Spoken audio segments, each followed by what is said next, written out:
Hi, everyone. Welcome to day 2 of Ad Age's TV Pivot. Thank you for joining us. I'm Janine Poggi, Senior Editor here at Ad Age. Yesterday, we heard from ad sales leaders at Viacom CBS, Fox, A&E Networks, and Warner Media, who spoke about flexibility in ad deals and opportunities to innovate amid the pandemic. We also heard from marketing executives at Ford, Ally Financial, and Molson Coors, who call for TV networks to rethink upfront deal-making. You can rewatch all of these sessions on adage.com. Today, we will continue to explore these topics with ad sales leaders from NBCUniversal, the CW, Univision, and AMC Networks, as well as have a frank discussion with top media buyers on the state of the TV marketplace. Feel free to join the conversation on our social channels using the hashtag #AdAgeTVPivot. A special thanks to our sponsors, Facebook, Roku, Viacom CBS, and WGN America. First up today, we have Laura Molen and Mark Marshall, co-presidents of advertising sales and partnerships at NBCUniversal. Hi, Laura. Hi, Mark. Thank you for joining us. How are you? Thank you for having us. Good. How are you doing over there? Where are you guys working remotely from, Mark? Well, Laura and I, not only do we work together as counterparts, we also live about a mile apart from each other. So we like to spend as much time together as possible. So you can stand in front of like the window and just wave and do window meetings. I've threatened that. So earlier this week, NBCU hosted a town hall discussing advertising strategy. And a big part of that conversation was essentially somewhat of a call to the industry to continue down a path of ad innovation, even amid the pandemic. I'm curious, why would advertisers want to adopt, new forms of measurement and other advancements at a time when so many are just simply trying to keep business going? And Mark, maybe we could start with you on that. Well, thank you. And I think the question is a fair one of, do we look at this as a time we should change, or should we look at this as a time to continue to do what we've done in the past? And as for change, this isn't really looking at changing the way we've measured. It's really looking at things and trying to scale the things that we know have worked and try to offer them in products that are answering the challenges that clients need. And in all honesty, one platform for certain advertisers is no different than they already work with us today. They look at us from a big sponsorship buckets all the way down to programmatic and purchasing specific targets on specific days. So really what we're trying to figure out are ways that we can help clients get through this period of time, because as we know, the clients know that advertising moves product, premium video moves product for them. In this period of time, they also know that when we come back, there's going to be pent-up demand. So how are they ready to best utilize the scale as well as targeting all under one umbrella? And that's really, we started building one platform a year ago. It's just the timing of the situation we're in really has expedited that roll up and the need for this. So I'm sure the one platform, will come up several times during this conversation, and maybe we can just talk about it real quick now. Can you, just pretty simply explain what one platform is, and more importantly, like what advertisers can do now with NBCU that maybe they couldn't do a year ago thanks to one platform? So, I would start with the fact that we've been on this journey for a long time, and really creating a blueprint to really help the whole industry move forward. And it's really the perfect time for us to continue to do that and break legacy. And one platform really helps marketers to work with us the way that is best fitting for them, whether it's targeting a specific advanced audience, broad audiences, using premium content, live events for sponsorships, or even optimizing in a variety of different ways. And so one platform is we've been speaking to the marketplace, like Mark said, for a while about this, and really creating an individual recipe that helps each marketer achieve their business results and really help their businesses grow and sell more product. Is it an actual platform? So it's one platform is using the entire NBCU ecosystem for a marketer to achieve its marketing results. And that is our one platform. Okay. And then technology and tools, obviously, for marketers to optimize around that entire audience. Okay. But in terms of, because I know when we think platforms, we tend to go into the digital mentality of programmatic platforms and things like that, but that's not what this is. It could be for an advertiser. First, we have programmatic offering, and we have hundreds of clients who operate in a programmatic basis. And then we have clients who come in and will purchase just the Olympics. So we have a wide range of it. The whole intention was, how do you take what premium video does great, which is immediate mass scale, plus the targeting of what digital does on that side of it, to bring it together. And so one platform, if you think about it, kind of sits in between what premium video and digital does. So it takes the best on both sides of it. So, unsurprisingly, we're starting to hear in the marketplace of advertisers that are taking advantage of third quarter options. How much are you seeing them canceling commitments right now? What are you sort of expecting, for the third quarter? So, we're in an uncertain time, and everyone's businesses are challenged in all different ways. And as part of upfront terms, there is flexibility for options in the third quarter. And so we're speaking to marketers, and there are some that need to take their inventory and give it back, but we plan for that every single year. And there are others who are looking to increase. And so I'm most encouraged by the scatter market currently, where we're seeing a variety of marketers continue to spend. And it's because they know that marketing is going to be the best way to get their businesses healthy. And so, I'm really encouraged by that. Mark, I would expect, though, that the levels are different than perhaps prior years at this time. Are you expecting things to get worse before they get better, or how long of a sustained period do you think we're in? Yeah, I don't think anyone, unfortunately, has the crystal ball on knowing exactly how long and it'll change. But, for us, we're probably are in a little bit different situation than a few others, in that in the middle of third quarter, we had this little thing called the Olympics that was Yes. supposed to take place. I've heard of that one. 365 days later this time. So we were already working with advertisers in terms of some advertisers buy the Olympics specifically, other ones buy it for the time of year, for back to school or elements. So we were already working with a bunch of advertisers to figure out what to do with that money that was already there. Some have already re-expressed that into third quarter. Others took it and moved it to the Olympics in 21. So we were kind of already in the mix probably a month before some others, just because of that situation. Let's talk about Olympics a little bit more. Obviously supposed to be this summer. Where will or can advertisers find the audience that would have been watching the Olympics this summer if they still have needs to advertise in places this summer? Yeah, well, as soon as the Olympics didn't happen, we basically had a commitment of about 100 advertisers that we were already committed to for the games this year. The Olympic team did an unbelievable job, and within a week got to all of those 100 advertisers and had conversations with them and said kind of two options. Here's what we could do. Here is the option to move your inventory to 21. But if you want to keep it in 20, here are the options. And so on the broadcast side specifically, what we had done was we had all kinds of debates of what do we do with the summer schedule this year with NBC and primetime.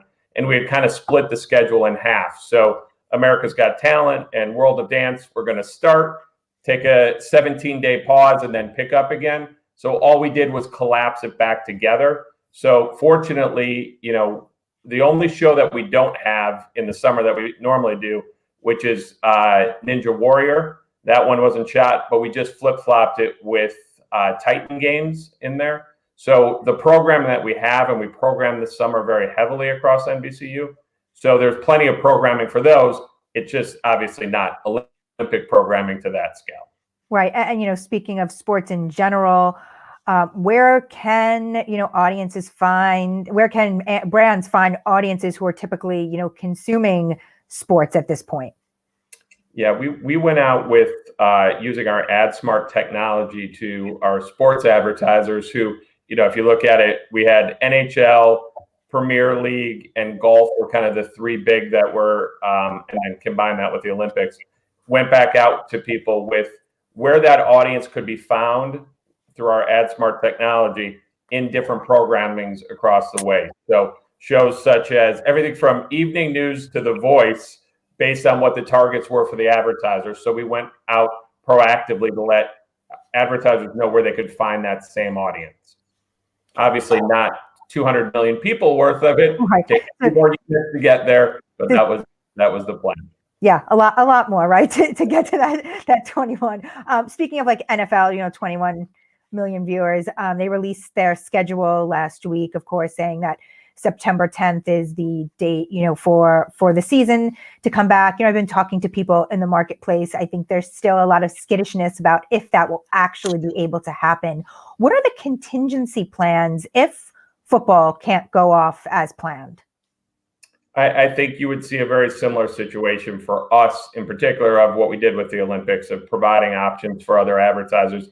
That's the advantage of having the scale of an NBCU. And a lot of our media counterparts have that same situation. But I think there really is no perfect contingency plan for losing Sunday night football for us. But the plan is that we expect to move forward with it. The league has been very clear that they have different options and have some flexibility as they go through the year. So even if they have to start later, or if there's some slide or push, I think Joanne Ross talked about it yesterday, there's some options that are built in, but hopefully there isn't. And hopefully by September, we're all out. And whether it's a full stadium or half a stadium, hopefully everyone's watching on Sunday nights on NBC. Yeah. So much of the messaging that we've been hearing in the industry is sort of this phrase, "we're ready when you are," from, TV networks, that when clients are ready to do deals, that's when, you'll be ready. But with productions on pause and still so much uncertainty around live sports, how do you strike deals with so little clarity, Laura? So, I think every marketer has a different timeline and a different objective. And we've always done deals in all different timelines and objectives, whether it's a broadcast up front, a calendar up front, scatter, multi-year deals. And we will continue to work with every marketer, as I said before, to do what's best for them and be flexible around working with them around their schedule and their needs. So, it's really about, from what I'm hearing, flexibility, which is another term that I think is being used a lot right now. It's probably one of the keywords of this year. Can you talk about what flexibility, means for you guys? What does it mean as a deal point, I think, during upfronts and moving forward? So, it does come up a lot, like you said, and, one platform is a perfect example of flexibility in that it gives marketers the opportunity to reach their audiences across everything. So we have some marketers who, again, as I mentioned before, they're looking for audience buying, and some are doing it in terms of age demo, again, target specific. And being able to have such scale and breadth of depth of programming and product really allows to then build and be flexible around what they need. And so everyone has a different definition of flexibility. Some marketers ask us, can we be more flexible in terms of the real estate and putting them in programming or how they sponsor programs?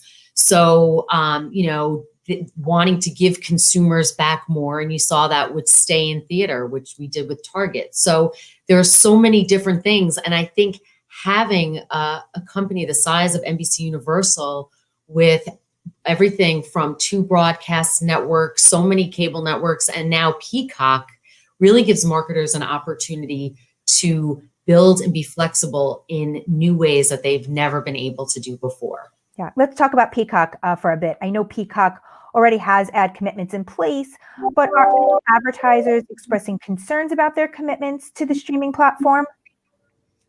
Absolutely not. They're more excited than ever before to really test and learn. And I have spoken to so many who are so thankful to have jumped in and taken the chance with Peacock, because first the product, for those that have had an opportunity to try it, it looks great. It's different in that there's some really fun short form programming. I mean, if you're a fan of The Office, the short form Office favorites, but also news, and then long form.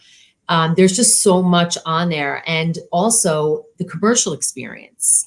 So testing new ad formats, the lowest load anywhere. There just never has been a better time for a free premium content ad supported streaming service. And marketers, are looking at it as, wow, we can test and learn now, because we're in the Comcast footprint, and then going national in July and being able to work with us in that regard. With a lot of the, biggest marketers sort of rethinking their ad budgets right now, figuring out, with a limited visibility, like what comes next, do you think there will still be this continued willingness from advertisers moving out to experiment on these types of platforms, just with so little visibility into the economic outlook? Well, I think it kind of goes back to your first question, which was, is this the right time for it? And I think we've seen that the advertisers that have leaned in, not only to Peacock, but within this COVID time period, you've seen that advertisers who have jumped into specials that we've done or other networks have done, and the positive sentiment that has come with that from the consumers, because they're viewing this as an opportunity where they're supporting the communities. So I think it shows we have to be fluid, we have to be flexible. We can't just think about what has worked, even 3 months ago. As we think about what should be, as we look forward, we have to look at things differently. And I think we've seen a willingness, and, our conversations with Peacock and the demand we had for that was way outstrip the supply that we had for it. So I think we have to continue to find new ways to innovate as an industry. What types of ad innovation do you think or hope might come out of this time period? We're really in a cultural and creative renaissance, and able to test all sorts of innovations. And we are really open to everything right now. So an example is, we mentioned Product Sync on Monday in our one update, where it uses optimization to look at where your audience is, and then work with marketers to organically integrate products into shows. And so coming up and using technology and creativity and necessity, which is the mother of invention, to really just the canvas is clean, and we are open to so many things. We've had showrunners working with us saying, what do you want to do? You've seen this on Jimmy Fallon so many nights today, where we are working with marketers across a variety of our cable shows. And I mentioned bringing programming with limited commercial interruptions. So we are just open, and marketers are asking the questions, and we're working together to figure out, how do we continue to innovate? You've been talking, a bit about commercial clutter, reducing that commercial clutter and ad loads. How much have you been able to do that thus far? What are you looking to do, moving into next season? So right now we are using this time to, again, test and learn. And we've given back to news. We've given 2 minutes back across a lot of our other properties, 2 minutes back in prime time. And we're testing a whole bunch of different formats. Some are giving back more time to content, like adding news at this critically important time. a network like E is doing, some fun celebrity news and highlights. We're also making shows longer. You've seen that on Telemundo, where we've added a couple of minutes to the length of the shows. You saw we did this before with Prime Pods, and we are doing this in service of making the commercial experience better for the consumer, which in a result, research shows is better for marketers and makes their brand messaging more effective. And so we're going to continue down this path to make the commercial experience better and work with marketers to make sure that their ads are most effective. Commercial clutter is definitely something that you and I have spoken about, that other folks in the industry have talked about for some time, along with other things like audience targeting and attribution and all of that kind of stuff. What do you think has held up some of this innovation? Like, what do we need to do to move quicker? Look, I think we would all love to move quicker in general, but I also think the comment that we haven't done enough is a little bit unfair when you look at how far we have come with some of the innovations that we've had. Laura mentioned Prime Pods and that example, reducing the time that we've had in our digital platforms as well, but also looking at our commercial innovation and looking at that as not just added value, but how do we look at that and say, how can this actually work for a client to actually move their business forward above and beyond a 30-second spot? And in all honesty, probably on the network side, we haven't done a great job of telling the story of the effectiveness in order to move everyone forward quickly enough on some of those areas. But in terms of, if you look at our advanced targeting audiences, which has doubled over the past 2 years, if you look at our innovations that we've had on commercial innovation and the participation on that side, that's doubled as well. So it's happening.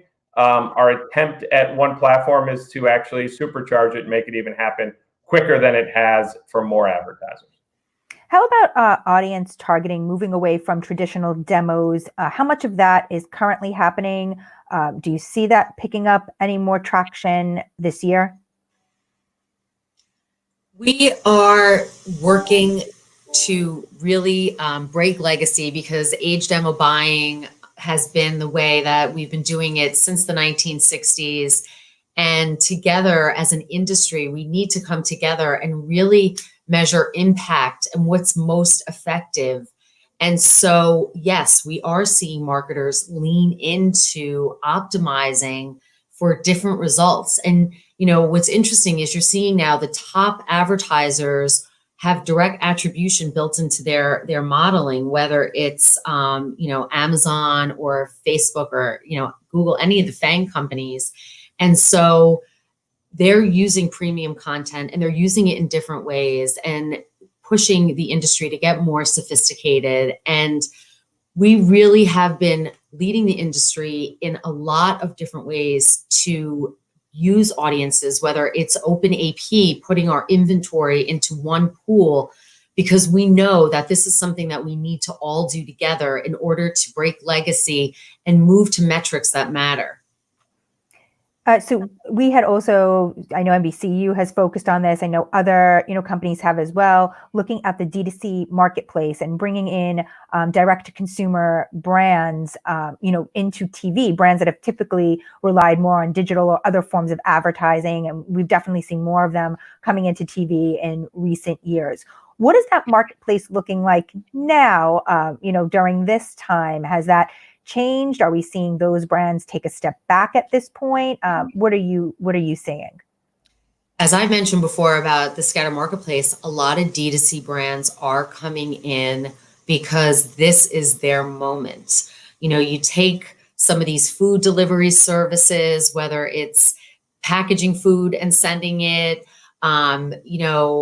so many other products that people need to be reliant on right now at home, that our traditional D2C companies are looking to premium content and advertising to build their brands in a time when everyone's watching. So it's been really a moment to help these companies grow so they can carry on in the future. And it's exciting. I mean, there definitely are D2C brands that are struggling, but the ones that are coming in, they're seeing great momentum.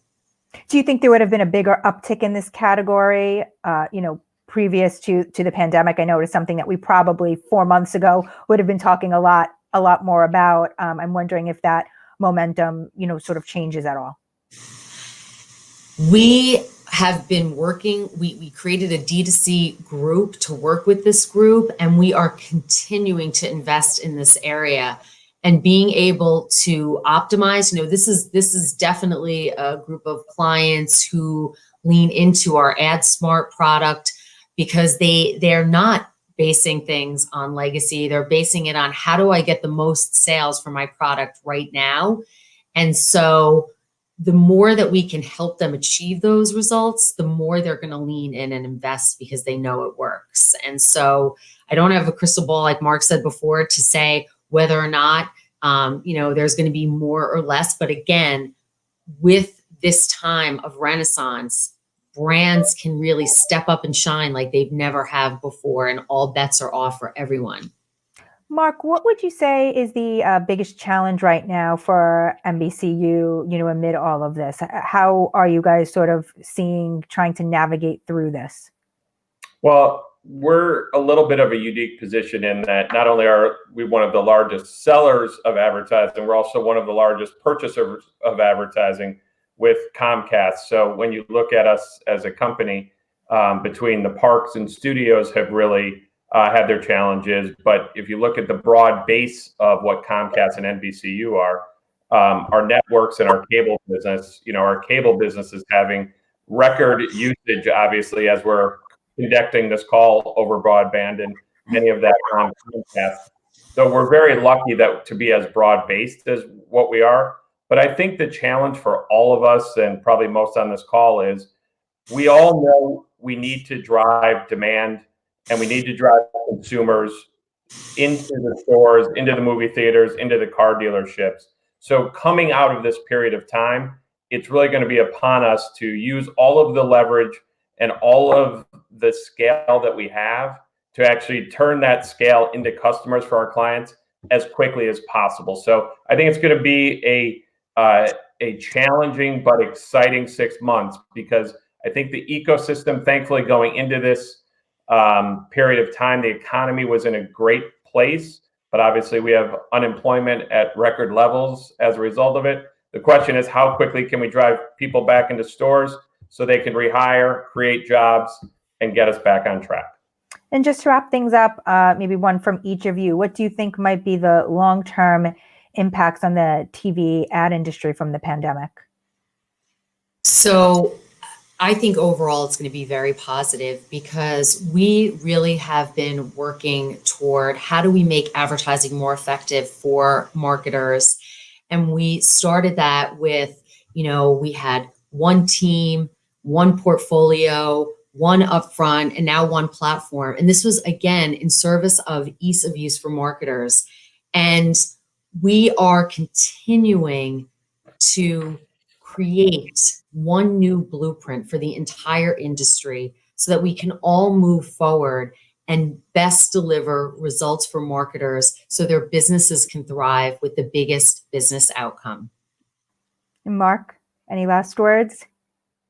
Yeah, I think for mine that I'm excited about is, I think we've seen in this period of time of the great creative that a lot of our advertisers have created, that we have this confluence period of looking at advertising as additive, looking at great IP, and how do we make everything as contextually relevant as possible, because we know through addressability and everything we're doing, overall, that's the end game that we want to get to. Great. Well, thanks, Laura and Mark. Thanks for joining us. Thank you so much. Thank you. Have a great day. Bye, everyone. Up next, a special message from our sponsor, Viacom CBS. We'll be right back after this.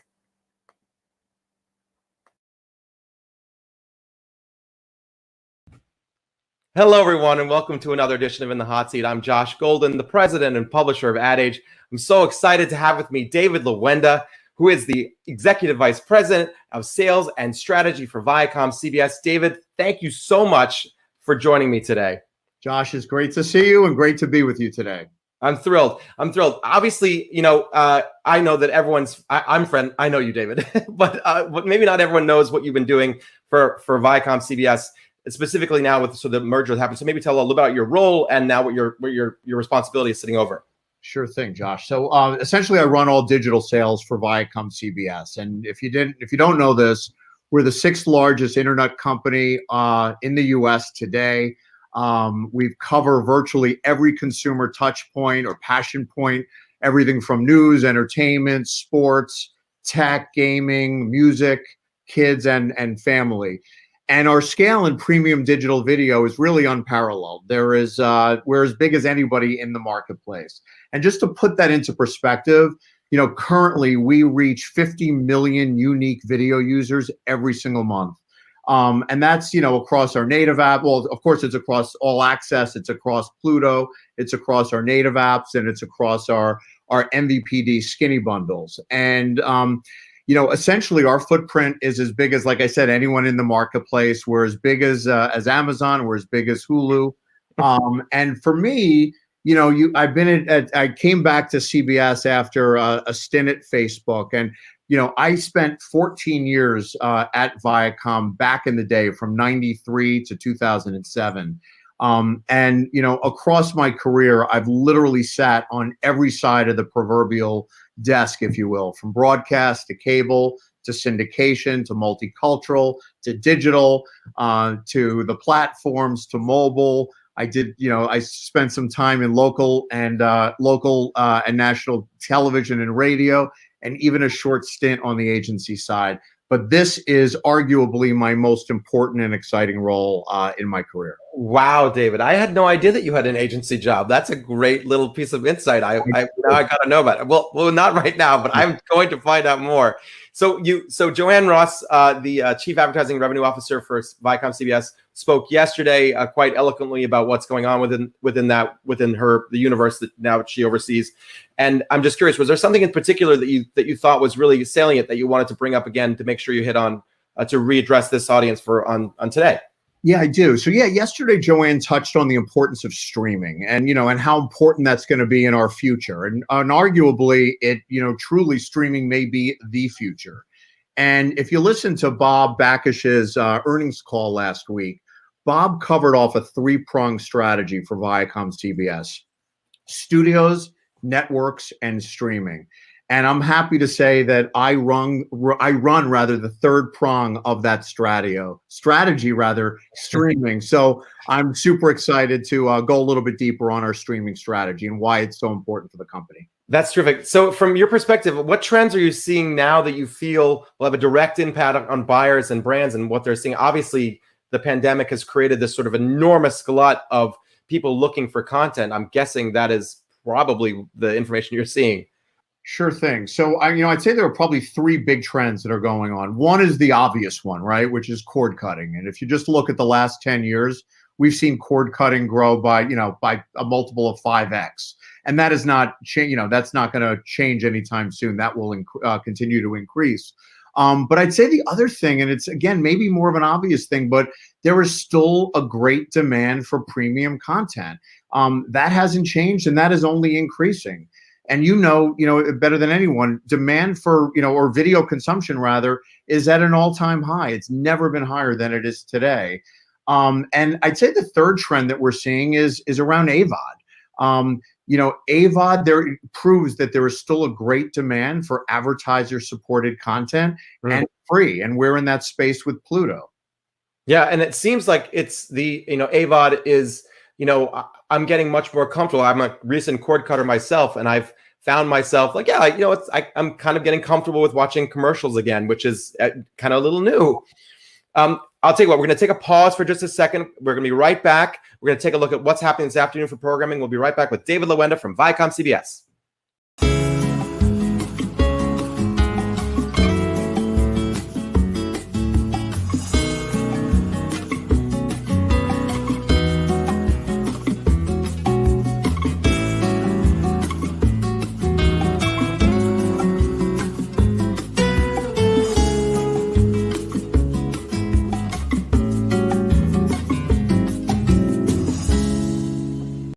All right, we're back. David Lewenda from Viacom CBS. Thank you so much for joining us. I'm curious because you're responsible for all of the streaming that is happening within the Viacom CBS infrastructure. I'm finding myself searching for content, and I even saw that you started the Sunday night movie again, which is very exciting for me. I'm a big fan, but I'm curious. You have so many choices right now, and you sit over this large sort of ecosystem that is creating all of this content. What are you suggesting that agencies and brands do differently? How to take advantage of the streaming platform the best way they can? Honestly, I'd say don't overcomplicate things. Streaming is literally just another distribution platform for delivering great content, or better said, connecting brands and agencies with their target consumers. It really is as simple as that. I'd say the only thing that you'd want to think about is it's really a surefire way to connect with young consumers, build incremental reach, and really take advantage of all the digital ad innovations that are out there in the marketplace. Yeah, and it leads me to the next question, which I'm pretty sure you have something fabulous either in the wings or at your fingertips. There's got to be some great new ad innovations that are coming that you may have access to. You may be able to tease. There's something that's coming up that we should be aware of. Well, in terms of ad innovations, let me just start by saying we are maniacally focused, not so much on the ad innovations, but first just delivering an incredible consumer experience. And that means collapsed commercial pods, reduced ad loads. It means really maniacally focused on frequency capping. So it starts there. But then beyond that, yeah, we do ad innovation. We have pause ads. We have binge ads. We have interactive ads. We do all of that stuff. But what I think that, is worth mentioning, we have a dedicated team at Viacom CBS just focused on ad innovation. And those guys are always, looking at what the next frontier is on ad innovation. David, tell me about the data. There's got to be an enormous amount of data that you have access to, and I'm assuming, given your responsibility, you get to see everything. What did engagement look like before the pandemic, and what does it look like after? And how are you seeing it, manifest as a benefit potentially for Viacom CBS? Yeah, so it's a great question. So we were actually seeing record-breaking audience consumption before the crisis hit. So when we look at our first quarter, February, early March consumption, we were breaking all records across Pluto, All Access, CBSN, Sports HQ, ET Live, all of them. And interestingly enough, but not surprisingly, we are seeing increased consumption on top of those previous records. So the consumption rate is enormous, actually. I mean, and just as an example, on CBSN, we're doing 100 million streams a month. And of course, news is a public service during this crisis. But again, record-breaking numbers across the board. Thinking about into 2020, I mean, we're all kind of hoping for a redo. What does your outlook look like for the rest of the year? Look, putting the crisis aside, I remain very bullish on 2020. I mean, you got to remember, we just merged two major Sure. content companies. So, when I look at All Access as an example, we'll go from 10,000 library hours on All Access to 30,000, and we will ingest 1,000 blockbuster movies from Paramount.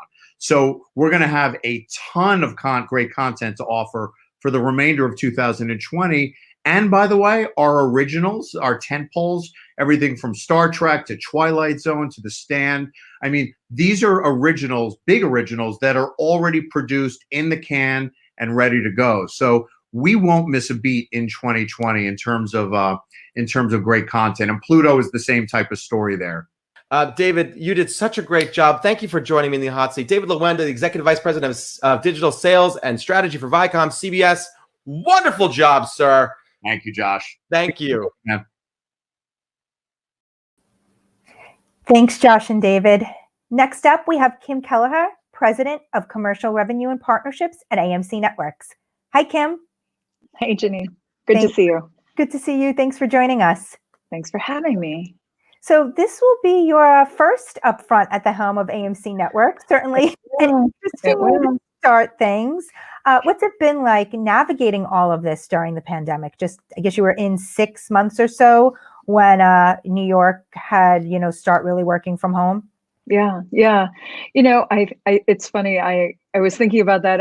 I've had a couple people ask me, and in many ways, I actually feel like this has been a great level set for everybody. And everyone is probably in the same place, whether you've been doing this for 30 years or 6 months. All of a sudden, all the rules are being rewritten, and it's just been a level set. So I would guess I'm probably grappling with the exact same things that everyone else is, while obviously trying to ingest the television industry as quickly as possible on top of that. Yeah, and also in terms of like rallying the team while working from home and sort of bringing everyone together, especially during this time, which obviously in normal circumstances would be incredibly busy, a different kind of busy right now, I think. What is the work from home? How is that working, especially in a business so used to like handshakes and drink meetings and things like that? Sure, I miss those. I think we all do. Yeah. Like many, I have to say, I feel like it has been as more seamless than we could have imagined. I don't think any of us were ready for the almost overnight aspect of working from home, and not just some departments, everybody working from home kind of all at once. And I huge kudos to IT departments across the country, in particular ours. It has been more seamless than we could have ever imagined. And I have to say, I am definitely in the camp where I feel like productivity has actually soared, and especially in several of our groups in our franchise team, integrated marketing. I feel like many of the team just haven't missed a beat, and if anything, we've seen things like meeting attendance, meetings starting on time, meeting like overall, not only internally but externally. We're having upfront conversations with many, and at least starting those conversations, and we're getting attendance that I don't actually anticipate we would have gotten in a conference room with all of the distractions that a regular day always had. Right. Let's talk about the marketplace. I feel like the first couple of weeks, it was a lot of playing triage and just kind of figuring out on a day by day and probably hour by hour basis of marketers who needed to reassess their media spend or reassess their plans. At this point, what are you seeing in scatter? And then also, of course, in terms of third quarter options, we're hearing that there are some big marketers that are utilizing those perhaps at higher levels than would have in prior years. What are you seeing? I think you characterized it well. It feels very different than it did even 6 weeks ago right now. And listen, you can't be in sales without being an optimist. At least I don't think you can. I have felt, and we have felt, an uptick in some indicators over the last few weeks. In particular, we're seeing the scatter market growing a little bit where it had stagnated. Obviously, those first several weeks, we're seeing the number of upfront conversations and meetings booking that are forward facing radically increase. So I'm very positive on that. But like you said, we will know how Q3 is going to look in a matter of weeks. Several partners have exercised options. Several partners have asked for more time so they can review their strategies. And I see everyone actually putting in 1,000% to try to make the best decisions for their respective businesses based on the variables that they're trying to deal with. So I feel like we'll have a lot more insight in a few weeks. Yeah. But everything you said is accurate. And but I'd like to kind of focus, and we're trying to focus on the positive upticks we've seen. Are there categories where you are seeing perhaps advertisers who initially were pulling out or just slowing down their TV spend sort of come back in, or even vice versa, ones that stayed in right after that are now saying, okay, we need to slow down? Yes to both. I think that ultimately, I think that some partners, especially in some of the harder hit categories, automotive, QSR, entertainment, retail, destination retail, you saw them strategically react very quickly as their business was depressed or hit very, very hard initially. We are seeing a handful of cases where partners who had asked for relief in Q2 come back. We're thrilled to obviously accommodate them to come back. Again, it's very, there's nothing one size fits all about any of the conversations. And I know that that has been communicated by many as part of these conversations, but I think that continues. I anticipate as we start having these forward conversations in earnest the way we are, every single one feels custom. Right. And I think the most you can do is try to categorize it, but then I'll contradict myself already and say, but we are seeing huge variance in the categories themselves. So what one automotive company might be grappling with is not the challenge for another. So Right. It's really very custom. So I mean, it's definitely, from what I've heard, a case by case basis. But let's say for clients who are essentially ready to go in sort of a usual time period for deal making, how do you sort of do those types of deals in a period where there's so much uncertainty around, when productions will resume? Live sports is obviously a big question mark. How do you actually strike deals in this kind of marketplace, even for clients that say, okay, my business hasn't been hit too bad and I can make those longer term commitments? AMC Networks is an entertainment-based company. Our content is entertainment. We don't have news. We don't have sports. We actually anticipate being able to communicate our schedule, our programming schedule through 21 in the next few weeks. So we have a pretty good idea on our end. We've worked hard to get as organized as possible. And we have a pretty good idea of how we'll be able to represent our inventory and our audiences in market real time. So like many, we are open for business when our partners are open for business. To reflect the conversations we've been having, I think it's the rule of three. I feel like a third of our partners are saying they're going to be ready to have conversations in that June timing, maybe July. A third are looking at more of a rolling through end of summer, early fall. And then a third are still, communicating, either they're already active in a calendar or they're communicating that they don't anticipate being ready to until the calendar timing, or are going to continue in a scatter market. That's really what we're seeing. And I think everyone has slight variables on the percentages, but that's as accurate as I can be at this stage. Right. Obviously, of course, we're seeing consumer behavior change during this time too. We were seeing, of course, a shift to streaming and OTT prior to this. Perhaps that's moving more quickly than it would have, under different circumstances. Yeah. How are you thinking about streaming, and how does that impact your sales strategy based upon the consumer behavior we're seeing at this time? We have, as we were going to say in the upfronts in March, we had worked hard on what our priorities were and really defining AMC Networks' point of difference in the marketplace. And we adopted what we call a viewers first approach to the marketplace, that I think is the best expression of what we have to offer. We have really embraced the notion, being viewers first, we want to put our content in as many quality places as our viewers want to see it. And ideally, those are ad-supported quality places. And like we announced last week with a partnership with Pluto, we launched 4 channels on Pluto last week. Very excited about that. And I anticipate that you will see more partnerships with the quality AVOD players out there.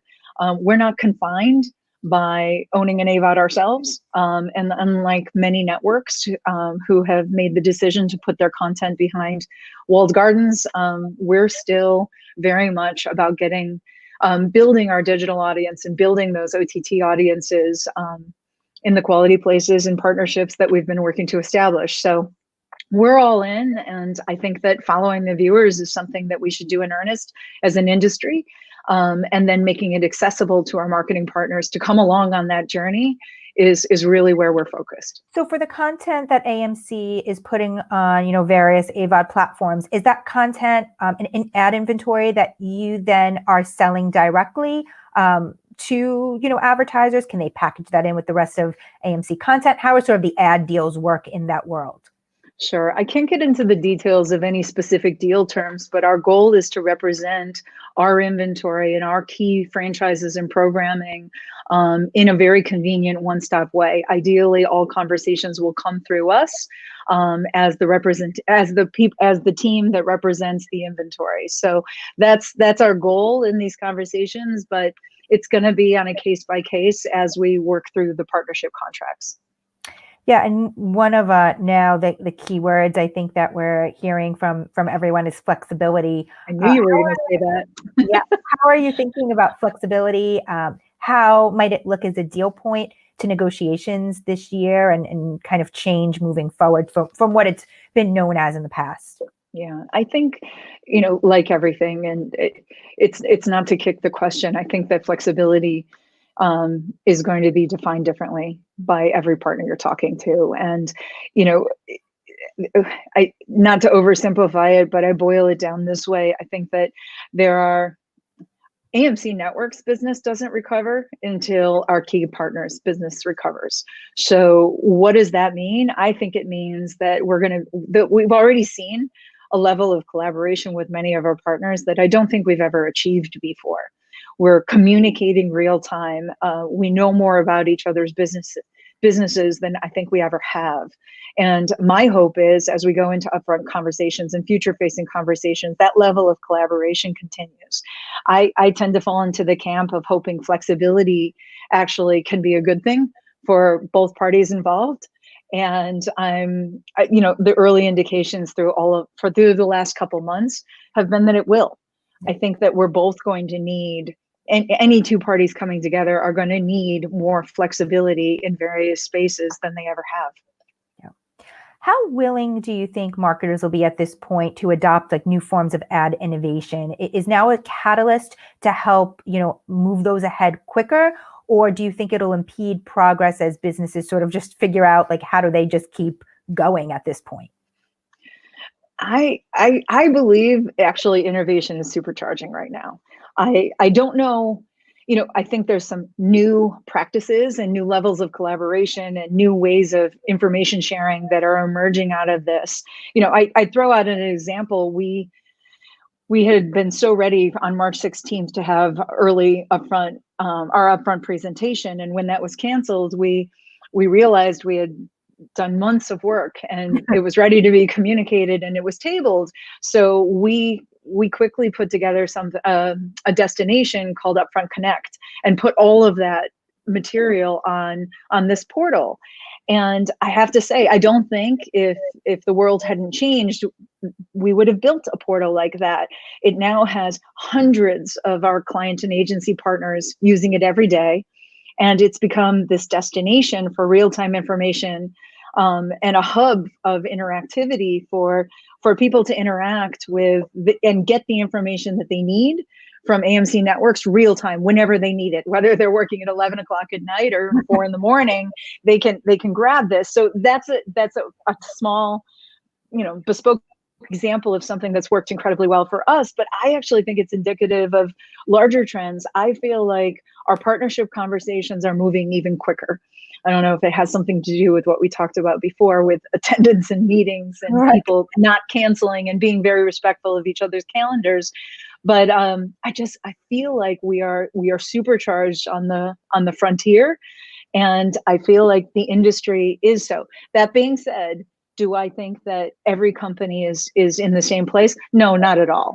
I think that some companies are very much in a moment that is really challenging, and I think that you're seeing varying degrees across the board. But for us, we're using this as a catalyst to really lean forward, especially into our advanced advertising and a number of other initiatives. Yeah. Any long-term impacts that you think might come out of all of this? Something that might change, more permanently? I'm again the optimist. I think that this level of partnership and the depth of knowledge around each other's businesses, goals, strategies, I am very optimistic that we kind of move from, I don't know, a exaggerated supercharged sales environment into into strategic partnership, meaningfulness, and real. I don't know. I'd like to see us kind of redefine what the word partnership looks like coming out of this, and grow as a collective industry because of it. I feel like meaning is a word I've been thinking about so much, and I feel like matters more than it has before. And I in talking to peers and in talking to friends and clients and everyone seems to be on that same page, and I'm hoping we emerge as an industry stronger collectively because of it. Thanks, Kim. Thank you so much for joining us. Thank you for having me. Stay Be well. well. So we're going to take a short break. Be sure to join us back here at 1 p.m. to hear from the CW, Univision, and some top media buyers. If you're watching us on adage.com, refresh your browser to reload the video page. Thanks, and see you back here in a bit.